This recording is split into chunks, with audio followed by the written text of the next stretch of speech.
Thank you so much, Anne. That's great. So now it's my pleasure. This podium has gotten out of control with all the cards. It looks like my desk. And that, of course, is not really funny, but for those of you who've seen my desk. The student speaker is always just such a pleasure. When I think back to all the different student speakers, this is, I think, my 7th Manus graduation. We've had people come on the stage with t-shirts, basically do stand-up, quasi-stand-up comic routines. We've had people inspire us with all sorts of personal stories. It's always something, I will admit, Bill Gustafson, I think, knows what the speaker's going to say. I haven't seen it, so it's always, and you haven't seen it either. Yeah. So it's always, you always wonder what is it that you're going to hear. But what we know we're going to hear is something that in a way represents all of the graduates. It is one of you speaking on her behalf, but also on your behalf and our behalf. And so it is I keep saying that, but it is my absolute pleasure to welcome Julia Meadows as our student speaker.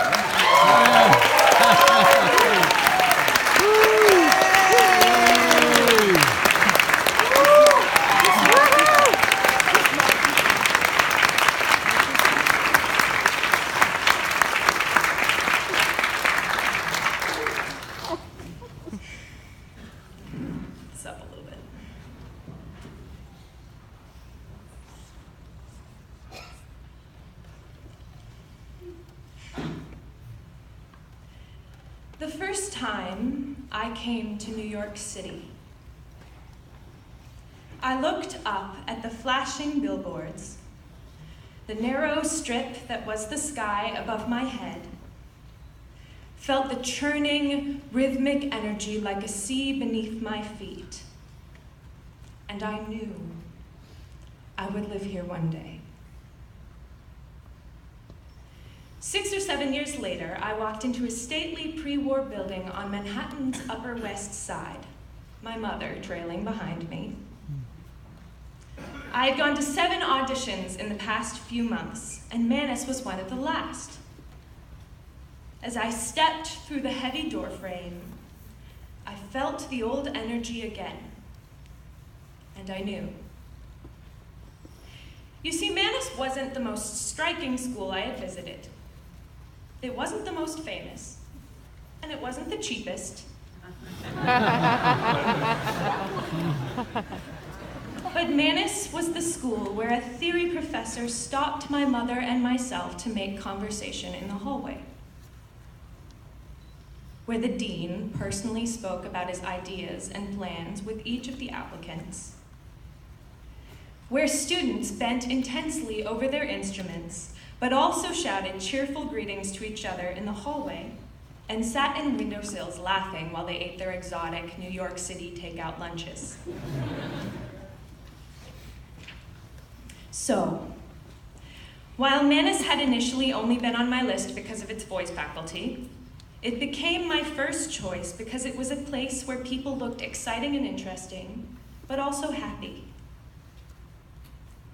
Where there would be rigor, but also artistic freedom, where I could belong without belonging to someone.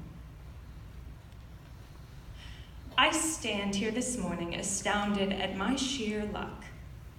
Astounded because in the heart of this strange, brutal, beautiful city, I, the lonely girl from Vermont, am in a whole auditorium filled with people I respect and love. But let me go in a different direction for a moment, because today isn't about me, and it isn't really about Manus. Today is about Manus graduates. On any weeknight at the Manus College of Music, if you wander the halls around, say, 10 p.m., it's a lot like walking through an art gallery. You see, in between my freshman and sophomore years, Manus moved from its old home on West 86th Street to a newly renovated building in Greenwich Village, near the rest of the new school.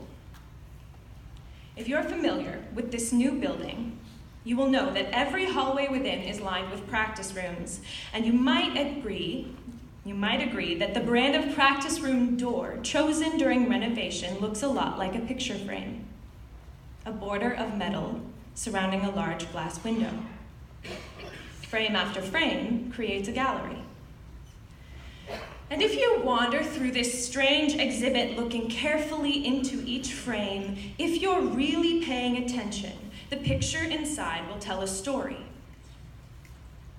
Inside one of them, a pianist leans into his glossy black Steinway. While the friends he sees on Instagram are chugging from red solo cups, he's probably on his 6th hour at the instrument, and he will stay until his mind or his fingers give out. He'll ride the subway 45 minutes to get home to his apartment in Queens, stop by the corner market to pick up dinner, finish his music theory assignment, set an alarm for 7 a.m., and practically fall into his pillow. The next morning, he will drag himself to the coffee pot, commute another 45 minutes back into the city, claim one of the rooms before they fill up, and start again. In the next frame, a soprano studies her Italian aria. She's working on the high coloratura passage because she hasn't been able to sing it properly yet. Every day, she musters the courage to stand up and sing this aria, and every day her teachers tell her she's not quite there yet. And while someone studying a less personal discipline might be able to shrug their shoulders, distance themselves from their work, go home and watch some TV, she's still here because she is her instrument, and the music she cannot sing follows her through life like an irksome ghost.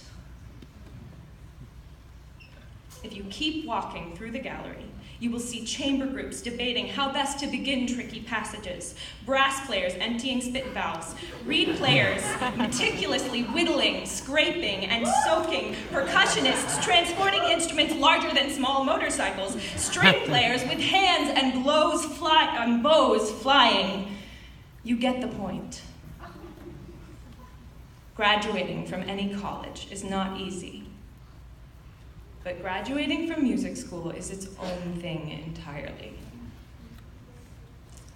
If you have ever been asked, for impenetrable and inexplicable reasons, by some overwhelming and unnameable part of yourself, to go beyond yourself, beyond your circumstances, beyond what is normal, beyond what is accepted, beyond what is easy, beyond what is reasonable, beyond what is safe. If the thought of it makes your heart ache, makes your hair stand on end, makes you sweat through your sheets as you toss and turn in the night, if it still compels you to get up in the morning, open your eyes to the sunlight, crack your knuckles, and try again. If these things have ever been true for you, you know what it is like to be an artist, and you may have an inkling of what it took for these graduates to be sitting here today.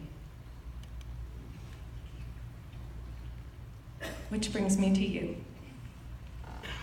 the graduates, my classmates, my colleagues, and my friends. What even to say about this moment? I can only speak from my own point of view, but I am glad there will be other people in the world who know that sweet little Elizabeth Aaron could make you quake in your boots if you brought in a poorly prepared ear training assignment. And that Professor Park always has to finish his egg sandwich before starting class. We love you, Professor, if you're here. But more seriously, I will finish by reading a few excerpts from a poem that to me describes exactly what it is to hold the beautiful responsibility that is a musician's calling. The poem is called Fiddler Jones by Edgar Lee Masters. It tells the life story of a small-town violinist, and it begins like this. The earth keeps some vibration going there in your heart, and that is you. And if the people find you can fiddle, why fiddle you must for all your life. The piece then goes on to describe how Jones, the young violinist, could never get any quote-unquote real work done in his life because he was always distracted by the music in his head or by friends who asked him to play for their parties and gatherings. In the last few lines of the poem, Jones says of himself, "How could I till my 40 acres, not to speak of getting more, with a medley of horns, bassoons, and piccolos stirred in my brain by crows and robins and the creak of a windmill? Only these. And I never started to plow in my life that someone did not stop in the road and take me away to a dance or a picnic.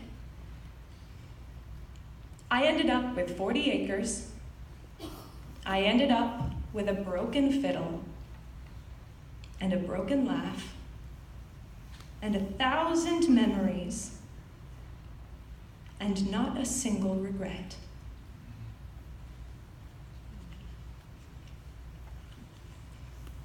My dear friends and fellow graduates,